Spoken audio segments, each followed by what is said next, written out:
안녕하세요. 결혼 4년차 주부입니다. 저는 지금의 남편과 둘 문제로는 전혀 싸움 문제가 없고 시댁, 특히 시어머니와의 관계 문제가 개입되면 싸움을 하는 부부입니다. 처음부터 제가 시어머니와 부딪히고, 아니, 부딪혔다기보다는 시어머니로부터 스트레스를 받은 것이 초반에 조금, 그리고 결혼하고 2년차가 지나가면서부터 점점 더 심해졌던 것 같습니다.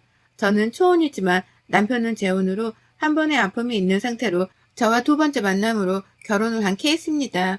시어머니는 시아버님과 평상시에 관계가 별로 좋지 않았고 불평불만이 많으신 편이며 열은 꽃같이 잘 삐지시는 편이고 질투도 많으신 편입니다. 그런데 저는 결혼 전에는 정말 강인하고 독립적인 여성인 줄만 알았습니다. 하지만 지내본 결과 아주 성격이 예민하고 또 본인 기준을 무조건 따라야 하며 남들이 하는 것에 있어서 질투가 많으신 분입니다. 제일 문제가 되는 건 저에 대한 질투가 많으신 것입니다. 질투. 제가 하는 건 무조건 다 따라하려고 하는 것이 문제가 되고 있습니다. 신혼 초부터 이 질투에 대한 시초는 있었습니다. 신혼 초에 시댁에 인사하러 갔을 때 일입니다. 제가 그 당시 혼자서 조그만 사업을 하나 하고 있었기에 나름 돈을 잘 벌었고 해서 젊은 나이에 좋은 차를 타고 있었습니다. 외제차였고 그 나이치고는 오, 성공했다 라고 생각할 차였습니다. 차를 타고 시댁으로 제가 일을 끝내고 바로 온 시점이었기에 시부모님이 제 차를 보게 된 상황이었고 다 같이 식사를 하는 자리였습니다. 아니 당신은 나랑 몇십 년 살면서 참 나한테 잘한 게 없는 것 같아요. 내가 평생 후회하는 건 당신한테 어렸을 때 시집 온 거예요. 갑자기 뭔 소리야? 이 여자가 지금 며느리도 있는데 싸우자는 거야? 그러는 당신은 나한테 잘한 거 있어? 무슨 맥락으로 지금 뭐라고 하는 거야? 아니 내가 지금 자존심이 상해서 그래요. 며느리는 차가 외제차인데 나는 차가 지금 10년은 넘은 똥차인데 내가 너무 초라해요. 초라해. 나는 왜 이렇게 살아야 하는 건데요? 참, 무슨 차 가지고 내가 잘하네 못하네로 지금 평가를 해? 아니 엄마, 왜 그래요? 갑자기 무슨 차 이야기로 아버지가 잘했네 못했네로 연결을 지어요. 어떤 말도 할 수가 없는 상황이었습니다. 시아버지 편을 들 수도 그렇다고 또 시어머니 편을 들 수도 없는 상황. 정말 불편한 상황이었고 여기서 끝나지 않았습니다. 내가 며느리 앞에서 자존심이 상해서 그러니까 당장 나도 며느리랑 똑같은 차로 사줘요. 당장. 시어머니라는 체면이 있잖아요. 그리고 지금까지 살아오면서 내 앞으로 된 것 나한테 남는 것이라고는 아무것도 없는 거 알아요? 정말 나는 이제 껍데기만 남은 것 같은 그런 공허함이 있다고요. 아 진짜 왜 이래? 이 여자가 며느리 앞에서 창피하게 그만해.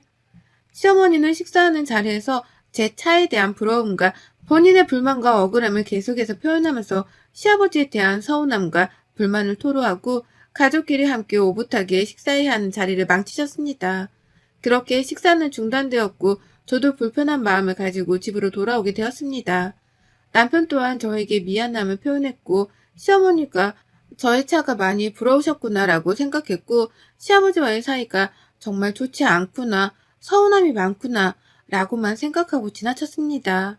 그리고 저는 시댁에 갈 때 제 차를 절대 가져가지 않고 남편 차로 가던가 아니면 대중교통을 이용해서 가는 방향으로 바꾸었습니다. 3달 뒤쯤 시어머니가 저희 집에 방문하실 일이 생겼습니다. 그런데 저에게 주차장으로 내려오라고 가져갈 것이 있다고 하셔서 주차장에 내려갔습니다. 아가, 반찬이랑 뭐 가져온 게 있어서 그러는데 지하 주차장으로 지금 바로 내려와라. 너 혼자. 네, 어머니. 지금 내려갈게요. 남편은 집에 있고 저 혼자 지하 주차장으로 내려갔습니다. 저는 시어머니의 똥차를 계속해서 기다렸고 찾았는데 보이질 않았습니다. 그래서 시어머니가 어디 계시는지 전화를 하려고 했는데 저와 똑같은 차 한 대가 제 앞에 섰습니다. 아가, 나다, 나. 시어머니는 저와 똑같은 브랜드의 차를 운전하고 계셨습니다. 주차를 다 하시고 나서 내리셨습니다. 어머니, 차 바꾸신 거예요? 왜? 나는 차 바꾸면 안 되니? 나는 뭐 너처럼 좋은 차 타면 안 되니? 나는 그런 건 누릴 자격 없는 사람으로 보이니? 아니, 그런 게 아니고요, 어머니. 저랑 똑같은 차에서 깜짝 놀랐어요. 그니까 내가 너랑 똑같은 차 하면 안 돼? 그건 아니잖니. 그리고 나도 그 정도 차 탈 사람 정도는 된다. 시어머니는 예민하셨습니다. 저와 똑같은 차, 색깔과 브랜드, 기존 차 시트 색깔까지 정말 비슷하고, 아니 똑같아서 좀 당황스러웠지만 정말 차를 바꾸고 싶으셨구나, 그리고 제 차가 마음에 드셨구나라고 생각하고 대수롭지 않게 넘겼습니다. 남편에게 말했어요. 여보, 어머님 나랑 똑같은 차로 바꾸셨는데 알고 있었어? 사실 자기가 말하려고 했는데 아버지가 말하지 말라고 해서 말 안 했는데 어머니가 진짜 자기 차가 좋아 보이고 부러웠나 봐. 그래서 말 안 했는데 아버지가 어머니한테 또 미안하기도 하다고 하면서 차를 사주신다고 했는데 돈이 모자란다고 돈을 좀 빌려달라고 해서 내가 한 4천 정도 해드렸어. 미안해. 4천 정도 해드리고 아버지한테 바로 받긴 했어. 아니, 그런 거 상의를 하고 해야지. 어차피 빌려드린 돈 4천을 바로 받기도 하고 해서 굳이 말 안 했는데 미안해. 앞으로는 꼭 말할게. 알겠지? 미안해. 남편은 빌려준 사천을 다시 바로 받았기에 굳이 말 안 했다고 하면서 사과하며 애교를 부려서 저 또한 다시는 그러지 말라고 하고 넘어갔습니다. 그런데 무언가 찝찝하고 기분이 좋지 않은 건 계속 이어져 갔습니다. 명절이 되어서 시댁에 가게 되었습니다. 어머님은 부엌에서 이미 일을 하고 계셨고 저도 일을 돕기 위해 주방으로 들어갔습니다. 그런데 무언가 뒷모습이 달라진 모습에 어머님의 얼굴을 봤는데 속눈썹 연장과 머리 스타일이 바뀌어 있었습니다. 어머님, 속눈썹 연장이라 머리 하셨네요? 안 가꾸다가 최근에 좀 가꿔보기 시작했다. 내가 원래 꾸미고 다녔는데 한동안 안 했던 것 뿐이야. 그래요, 어머님. 잘 어울리시고 예쁘게 잘 됐어요. 예쁘다고 말씀을 드렸지만 무언가 기분이 묘했습니다. 꼭 제 모습을 보는 것 같은 묘한 느낌. 20분 뒤 조금 늦게 도착한 형님이 오셔서 어머님을 보고 한마디 하셨습니다. 어머, 어머님. 저 순간 뒷모습만 보고 동서인 줄 알았어요. 잘못 봤으면 동서 하고 말할 뻔했어요. 그러니? 근데 내가 쟤보다 이쁘지? 얘는 말을 해도 참, 나도 왕년에는 진짜 예뻤다. 형님은 시어머니의 반응과 말을 듣고 머쓱해 하셨고 저에게 따로 한마디 하셨습니다. 아니 동서, 어머님 진짜 동서인 줄 알았어. 이상하다. 차도 똑같이 바꾸고 머리 스타일이고 속눈썹 연장이고 어째 동서를 따라하는 것 같아. 차는 원래도 사고 싶으셨다고 했고요. 헤어스타일이나 속눈썹 연장은 뭐 스타일 겹치는 경우도 많으니까요. 형님에게는 괜찮은 듯 말했지만 사실 기분이 묘하고 좋지 않았습니다. 하지만 뭐 여자라면 예뻐지고 싶고 아름다움에 대한 고민과 도전을 계속되기에 어머님도 여자니까 그럴 수 있어 라고 생각하고 넘겼습니다. 그런데 기분 묘한 사건들은 계속해서 이어졌습니다. 어머님이 어느 날 저희 집에 반찬을 가져다 주시러 오셨습니다. 시어머니는 젊은 세련됨을 갖춘 모습으로 오셨어요. 어머님, 오늘 어디 가세요? 정말 이쁘게 하고 오셨네요. 원래 내가 이뻤다. 뭐 다른 때는 안 이쁘게 하고 다녔다는 거니? 시어머니는 제가 무슨 말만 하면 다 꼬여서 듣는 모습이어서 더 이상 말을 하지 말아야겠다 싶었습니다. 반찬을 두고 가시려는 줄 알았는데 갑자기 제 옷방으로 들어가시더니 옷 구경을 하시겠다고 했습니다. 너는 진짜 옷도 많다. 우리 아들은 옷도 없는 것 같더만 좀 돈 좀 아껴 쓰고 옷은 어디서 사는 거니? 어머니, 저 옷 비싼 거 안 사요. 다 저가 브랜드인데, 그리고 옷 이 정도면 없는 거예요. 나는 여태 세네 벌로 돌려서 입고 했는데 이 정도가 많은 게 아니고 그럼 적은 거니? 저가 브랜드 어디 있니? 아, 땡땡에서 사요. 세일할 때 사고 신상품은 사지도 않는데요, 뭘. 시어머니는 한바탕 저의 옷장을 구경하시고 화장품도 보시고 잔소리 한바탕 하셨습니다. 그러고는 갑자기 저의 화장대에 앉더니 다이슨 드라이기를 들더니 이건 잘 되니? 이걸로 드라이하고 손질하면 네 머리처럼 되는 거니? 라고 말씀하시는데 순간 좀 기분이 좋지 않고 소름이 돋았습니다. 네? 저는 고데기도 하고 다이슨 사용할 때도 있고요. 어머니, 다이슨 가지고 싶으세요? 내가 뭐 가지고 싶으면 다 사지. 못 사서 물어보는 거 같니? 그냥 이걸 쓰면 너랑 똑같이 머리가 되는지 물어본 거다. 머릿결에 따라 뭐 다르겠죠. 시어머니는 한바탕 저의 옷장과 화장대를 관찰하시고는 다이슨 드라이기로 본인 머리 손질까지 하시면서 거울로 저를 곁눈질로 바라보시고 외모 케어를 하시다가 집으로 갔습니다. 묘한 기분, 그리고 묘한 분위기, 묘한 느낌은 계속해서 이어졌습니다. 기분이 좋지 않았고 무언가 저를 따라하는 것만 같은 느낌과 함께 저를 굉장히 질투한다라는 느낌이 들어서 이대로는 안 되겠다 싶었습니다. 그래서 어떻게 해야 할지 정말 많은 고민을 했습니다. 계속해서 이렇게 묘한 분위기와 질투를 하는 시어머니를 계속해서 받아낼 자신도 없고 긍정적으로 잘 풀어나가야겠다 싶었습니다. 시어머니께 어느 날 전화를 드리고 브런치 데이트를 하기로 약속했습니다. 어머님, 날씨도 좋고 한데 우리 브런치 카페 가서 식사도 하고 시간 좀 보내게 나오세요. 네가 웬일이니? 알았다. 그럼 이따가 거기서 보자. 꽤 핫하다는 장소로 어머님을 불렀고 만나기로 하고 즐거운 시간을 보내보기로 했습니다. 그런데 시어머니가 약속된 장소로 오셨을 때 깜짝 놀랐습니다. 저의 늙었을 때의 모습을 보는 것 같은 정말 똑같은 비주얼로 경악을 금치 못했습니다. 좋아하는 연예인이 있으면 따라하듯이, 그리고 좋아하면 닮아가는 듯이, 또 정말 닮고 싶은 사람이 있으면 따라하면서 도플갱어라는 말이 나오듯이 시어머니의 모습을 보는데 제 모습이 보였기 때문입니다. 그런데 좋은 의도로 닮음이 아닌 소름 돋을 그런 의도의 닮음이었습니다. 어머니, 여기에요.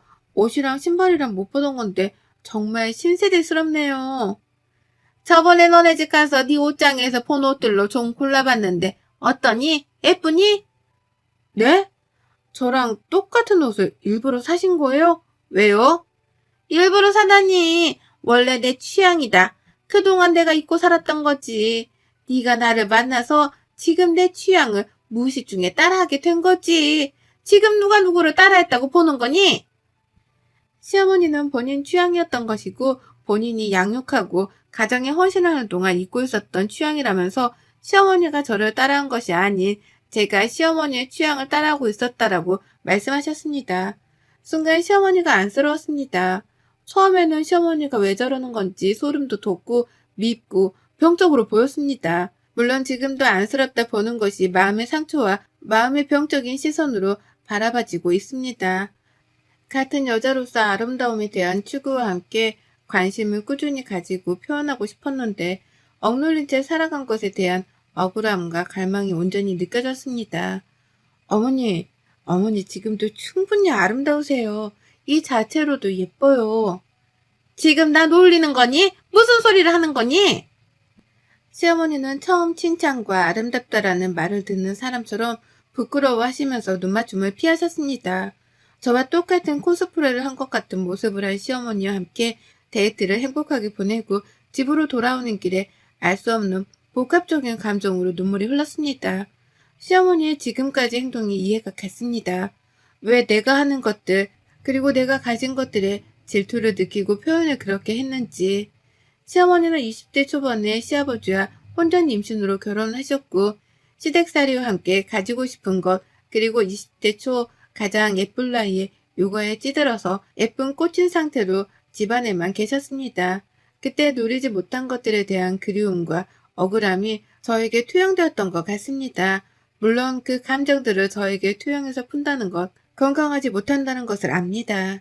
하지만 건강하게 푸는 방법을 모르시기에 그렇게밖에 풀지 못하는 것이라는 것을 이해가 되는 저는 안쓰러움과 잘 해드려야겠다는 마음이 생겼습니다. 집에 와서 남편과 어머님은 남편을 양육할 때 어떠했는지 물었습니다. 우리 엄마는 뭐 내 기억에 항상 집에서 밥만 하고 청소, 우리 보살핌만 했던 걸로 기억이 나. 항상 그냥 질끈 하나로 묶은 머리와 검정 티에 검정 바지, 예쁘게 꾸며본 적이 없고 손에 물 묻힐 때가 많아서 손도 거칠고. 근데 자기야 왜? 아니 갑자기 어머님이 너무 여자로서 안쓰러워서 20대 꽃다운 나이에 결혼을 해서 시댁살이에 독박육아까지 정말 힘들으셨을 것 같아. 그리고 20대 초부터 시작해서 30대 초반, 중반, 후반, 그리고 40대가 되어가면서 이제 꾸미고 싶을 때에는 이미 노화가 시작되었고 무심한 성격의 아버님 또한 다정다감하게 잘 챙겨주지도 못했으니 그 분노와 억울함, 서운함이 나에게 투영되었나 이런 생각이 들어서 안쓰럽고 마음이 아프더라고. 자기야, 우리 엄마가 그렇게 행동하는 게 미울만도 한데 너무 고마워. 자기는 진짜 천사야. 시어머니가 너무 안쓰럽고 잘 해드려야겠다는 생각에 립스틱도 사다 드리고 제가 옷 쇼핑을 하거나 화장품 쇼핑을 하면 꼭 하나씩 더 사서 어머님께 선물도 하고 나름의 마음을 표현하는 시간을 보냈습니다. 그러던 어느 날 남편의 카드 명세서가 두껍게 우편물에 온 날 왠지 뜯어보고 싶은 생각이 들었습니다. 저희 부부는 각자의 돈 관리를 하면서 공동 생활 관리비만 따로 모아서 경제 관리를 하고 있었기에 각자 개인의 카드 명세서나 우편물은 각자가 뜯어보고 관리했습니다. 그런데 유독 그날은 뜯어보고 싶은 마음이 생겨서 뜯어보았는데 카드 명세서의 내용과 납부해야 할 카드값을 보고 깜짝 놀랐습니다. 월 1,000만 원이 넘는 카드값과 카드 사용액 추천은 에스테틱과 가방, 옷, 화장품들의 구매였습니다. 그것도 다 여성용이었습니다. 저한테 선물한 적도 없었는데 이것들의 출처는 다 어느 곳인지 의심이 들기 시작했습니다. 나 몰래 지금 여자가 따로 생긴 건가? 손이 떨리고 당장 남편에게 묻고 싶었습니다. 퇴근 후 남편과 함께 식탁에 앉은 상황에서 카드 명세서를 남편에게 들이밀었습니다. 남편은 매우 당황한 모습이었어요. 아, 이게 자기야, 사실은 엄마한테 다 쓴 거야. 뭐? 어머님? 무슨 어머님한테 지금 1,000만 원이나 써? 아니, 당신도 우리 엄마 불쌍하다고 했잖아. 여자로서 꾸밈도 못하고 살고, 그래서 나도 엄마한테 좀 썼지. 그래도 이건 아니지. 정도라는 게 있고 기준이 있잖아. 그리고 어머님도 그래. 우리 형편 아시는데 무슨 1,000만 원씩이나 쓰셔? 그리고 아버님은 뭐 하시고. 이건 아니잖아. 당신이 꾸며주고 케어해줘야 할 사람은 어머님이 아니라 나야. 물론 어머님도 신경을 써야겠지만 이렇게 월 1,000만 원씩이나 아름다움을 위해서 투자해주는 게 와이프가 아니라 본인 엄마라는 건 좀 문제가 있지 않아? 자기도 우리 엄마 불쌍하다고 했잖아. 난 그래서 이 정도는 자기도 괜찮다고 생각할 줄 알았어. 남편은 제가 시어머니가 여자로서 불쌍하다고 말하면서 잘 해드려야겠다라고 말한 것에 있어서 이렇게 시어머니에게 돈을 쓰는 것을 암묵적 동의를 했을 것이라고 치부했습니다. 말이 나오지 않았습니다. 화도 나고 사준다고 다 받고 또 요구하는 시어머니도 정말 이해가 가지 않고 시아버지로부터 시어머니 그리고 남편이 미웠고 잠깐이나마 시어머니를 여자로서 불쌍하게 생각했던 제 자신이 갑자기 한심하게 느껴졌습니다. 시어머니께 찾아갔어요. 어머니, 오빠 카드 명세서가 왔는데 저희가 감당할 수 없는 금액의 카드값에 어머님도 생각이 있으시면 이렇게 아들 카드로, 아니 저희 부부의 공동 카드로 미적 아름다움을 채우기 위해서 사용하시는 건 좀 아니지 않나요? 어머님이 갚으셔야 할 것 같아요. 어머님이 다 사용하셨으니까. 나 돈 없다. 그리고 내 아들이 어미를 위해 쓴 돈인데 뭐 잘못됐니? 너 지금 너한테 안 썼다고 질투하는 거니? 어머니, 어떻게 그렇게 생각하세요? 순간 시어머니와 대화를 하다가 시어머니의 방을 보게 되었습니다. 문 열린 틈으로 보이는 방에는 저와 똑같은 시계, 저와 똑같은 가방, 그리고 저와 똑같은 옷부터 속옷까지, 그리고 향수와 드라이기 등등 제가 사용하는 것이 모두 다 똑같았습니다. 내가 내 취향을 찾겠다는데, 그리고 우리 아들이 나 꾸며준다고 데리고 가서 직접 아들이 골라준 건데 뭐가 문제가 되니? 이거 다 우리 아들 취향으로 다 고른 거다. 그래서 너랑 나랑 겹칠 수도 있고 너는 내가 너를 따라한다고 생각하는데 그거 큰 착각이다. 우리 아들이 자기 취향으로 너랑 나랑 만들어 나가는 거야. 너 하나 모르는 게 있는데 우리 아들이 왜 이혼한지 아니?